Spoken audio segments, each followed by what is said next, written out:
Assalamualaikum warahmatullahi wabarakatuh. Bertemu sekali lagi dengan Ustazah dalam subjek Sirah.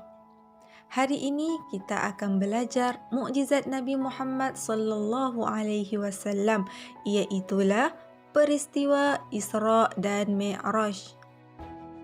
Baiklah murid-murid, hari ini kita akan belajar peristiwa Rasulullah sallallahu alaihi wasallam dimi'rajkan ke Sidratul Muntaha.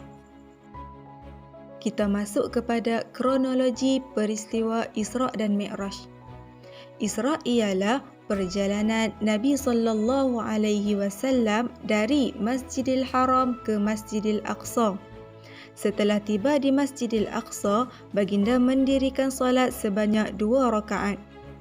Setelah itu, Jibril alaihi salam membawa Rasulullah melintasi langit dari satu lapisan ke satu lapisan sehinggalah sampai ke langit yang ketujuh dan seterusnya ke Sidratul Muntaha.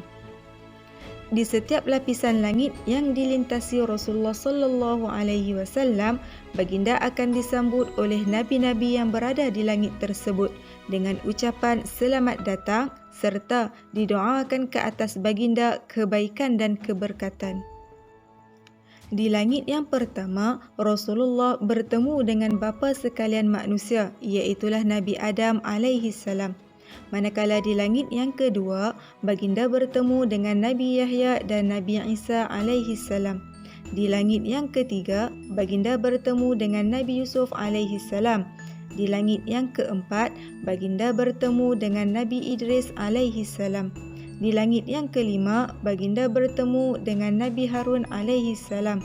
Manakala di langit yang keenam, baginda bertemu dengan Nabi Musa alaihi salam. Dan di langit yang ketujuh, baginda Rasulullah sallallahu alaihi wasallam bertemu dengan Nabi Ibrahim alaihi salam. Seterusnya, Jibril alaihi salam membawa Rasulullah sallallahu alaihi wasallam ke Sidratul Muntaha. Di Sidratul Muntaha, Nabi bertemu Allah Subhanahu wa taala dan Allah Subhanahu wa taala memfardukan kepada baginda 50 waktu solat sehari semalam.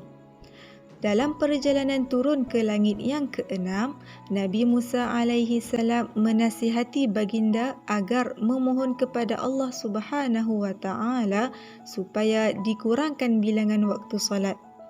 Akhirnya Allah Subhanahu wa taala telah mengurangkan waktu solat menjadi 5 waktu sehari semalam. Selepas Rasulullah sallallahu alaihi wasallam menerima kefarduan salat daripada Allah Subhanahu wa taala, baginda dan malaikat Jibril turun dan kembali ke Mekah pada malam yang sama. Pada keesokan harinya, Rasulullah memberitahu kepada penduduk Mekah tentang peristiwa baginda di Isra dan dimi'rajkan.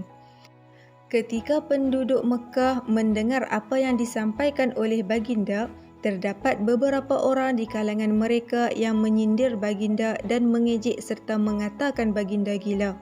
Dan ada juga di kalangan mereka meninggalkan Islam dan kembali murtad. Akan tetapi, tanpa ragu-ragu, Sayyidina Abu Bakar radhiyallahu anhu membenarkan kata-kata Rasulullah sallallahu alaihi wasallam. Maka bermula hari itulah beliau digelar As-Siddiq yang membawa maksud yang membenarkan. Baiklah, kita lihat hikmah daripada peristiwa Isra dan Mi'raj. Peristiwa Isra dan Mi'raj merupakan mukjizat yang Allah Subhanahu wa taala berikan kepada junjungan besar Nabi Muhammad sallallahu alaihi wasallam. Salat merupakan ibadah yang disyariatkan secara langsung daripada Allah Subhanahu wa taala. Kefarduan 50 waktu salat dikurangkan menjadi 5 waktu sehari semalam. Manusia sentiasa berhubung dengan Allah ketika susah dan senang. Manusia sentiasa menjauhkan diri daripada melakukan perkara maksiat dan kemungkaran. Baiklah, itu sahaja daripada Ustazah. Wassalamualaikum warahmatullahi wabarakatuh.